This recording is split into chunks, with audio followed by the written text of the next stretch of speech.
This is Hidden Killers Live with Tony Brueski, Stacy Cole, and Todd Michaels.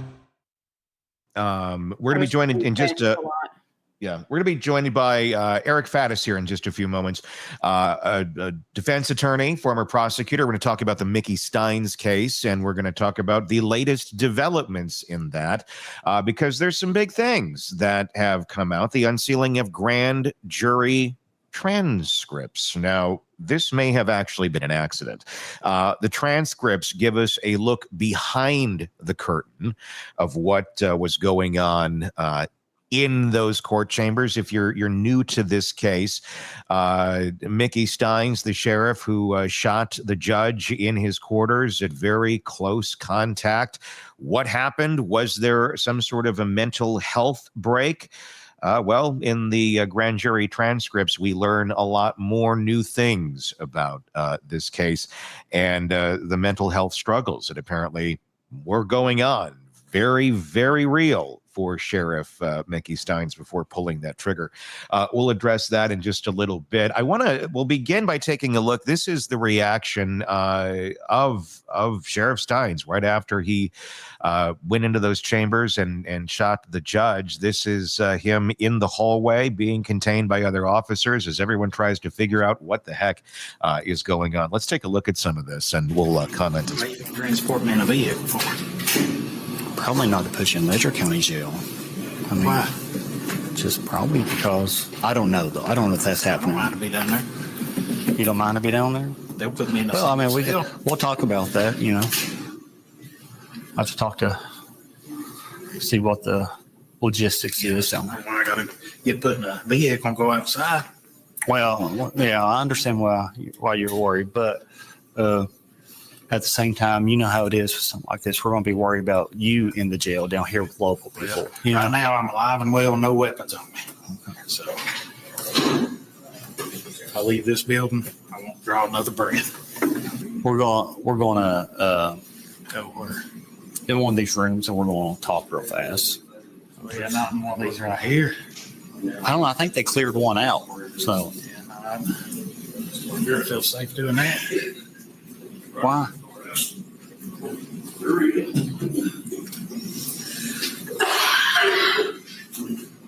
ain't gonna let nothing happen to you. Okay, I ain't gonna let nothing happen to you. So don't worry about that. I'll stick with you until you go to your cell. Okay, you'll be all right. I promise you. Yeah, I know better than that. What?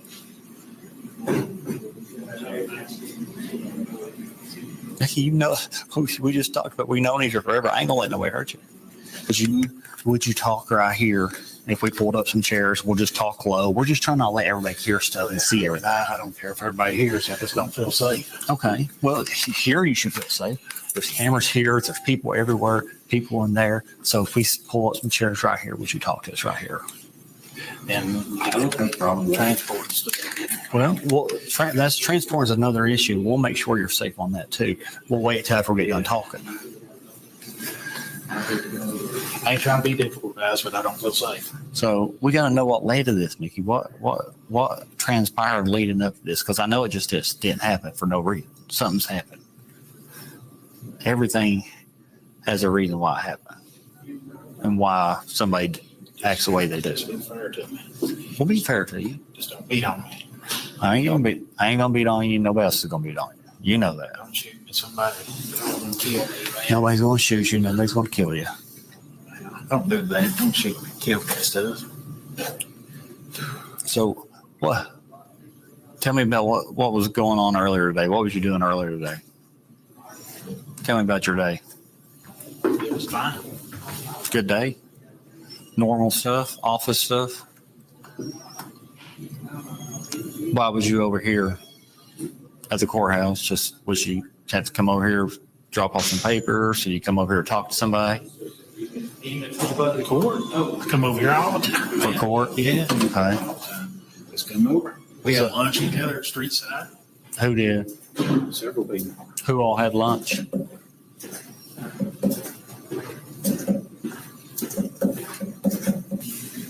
Let's talk about it. What happened today?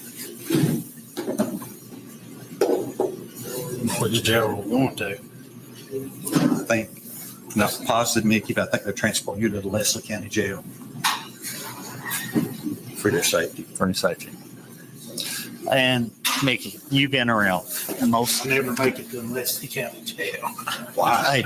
Hey, who do you want to? Who do you want Put to? me in Leslie County Jail. You killed there. You killed me in the jail. So I guess y'all might as well do it. Who do you want? Who do you want to transport you? Of all the police officers here, who do you want to go with you? There'll be it has to be at least one KSP officer, even if you ask one of your deputies. All right, there's some of the video footage of Sheriff Mickey Stines shortly after he was arrested, essentially in the courthouse after shooting the judge. Very paranoid, as you can see from all of that. I guess the big question is, why is he so paranoid? Is there something mentally going on, mental health wise? That's one of the big questions that is being asked now. And what we've learned through some of the grand jury transcripts, the transcripts give us a look behind the curtain, how prosecutors have framed this case, what questions jurors asked, and what evidence they did not get. Jurors specifically asked for more medical records, but according to defense filings, they were only read a small excerpt from the doctor's visit the day before the shooting. The diagnosis of acute stress reaction never made it in. That omission has now become the centerpiece of the defense's motion to dismiss the indictment. Eric Faddis, defense attorney, joining us, former prosecutor. Thank you, as always, for coming on. How unusual is it, Eric, for grand jury transcripts, number one, to become public? Tony, this is super rare. I mean, we look at the Epstein case, right? And the Department of Justice, that the highest law enforcement entity in the land, requested that those grand jury transcripts be unsealed and released. The court said, no way. So it's very rare. Here, it's my understanding that the defense wanted these transcripts in part to show what was not presented to this grand jury, and absent the unsealing of that, neither we nor the defense would even know about.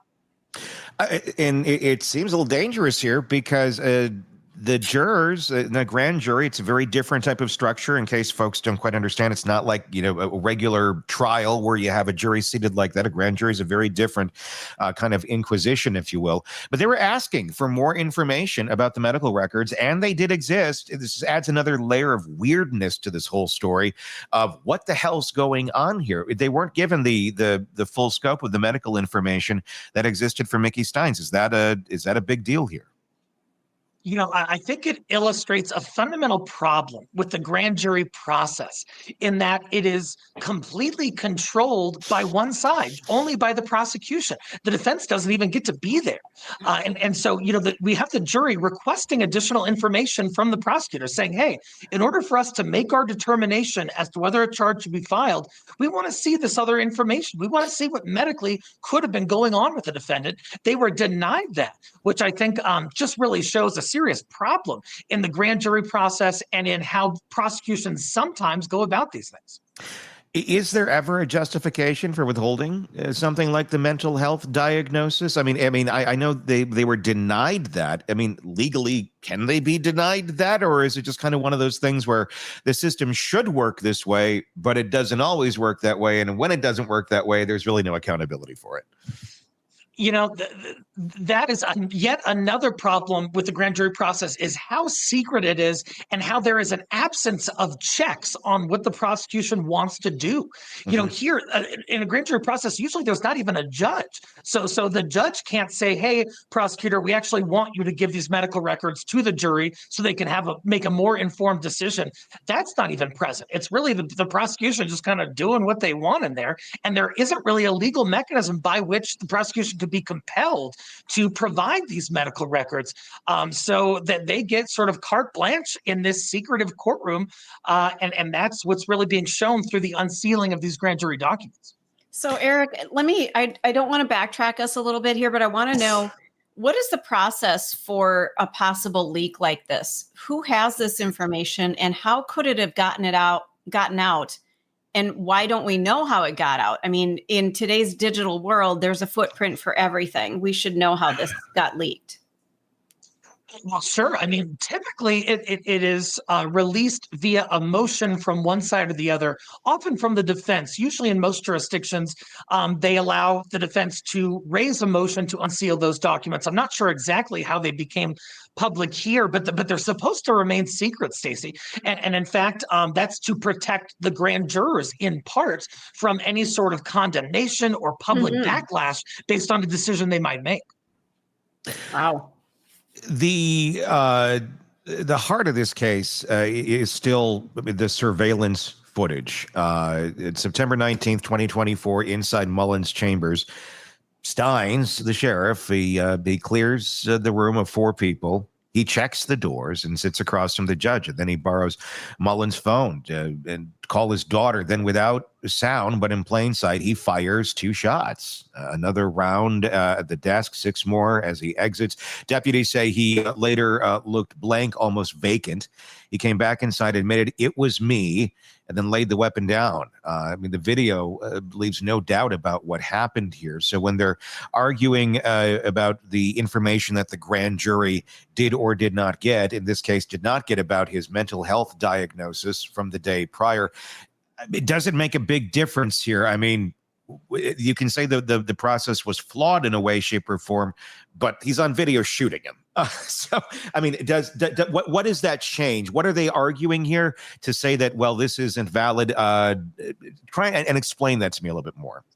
Certainly. So the grand jury, their primary role is to determine if there is probable cause to file a charge against someone. Probable cause is a very low standard.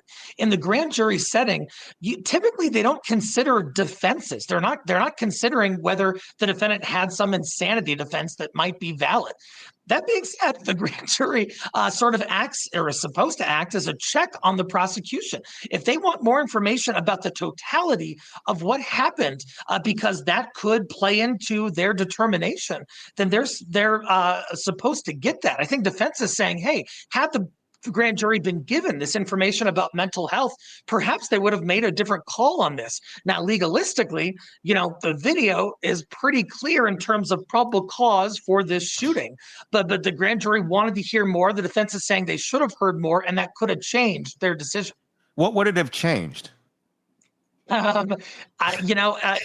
we're talking legalistically here, I'm not sure it would have changed a whole lot, because the grand jury, it's not a full trial, right? It's not their job to consider, hey, what are all the possible defenses? Let me hear from the other side too. Let me make a final conclusion as to what I think happened. That's not what they're in there to do.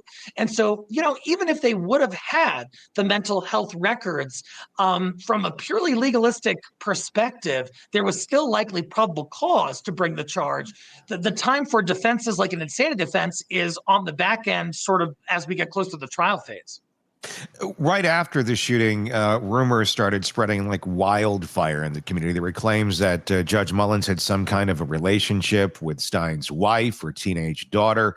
The grand jury record does seem to clear that up decisively. Both women denied any sort of contact. Phone records back them up. The only call connecting the judge's phone to the daughter's number was the one Stines actually made himself minutes before the shooting using Mullins' device.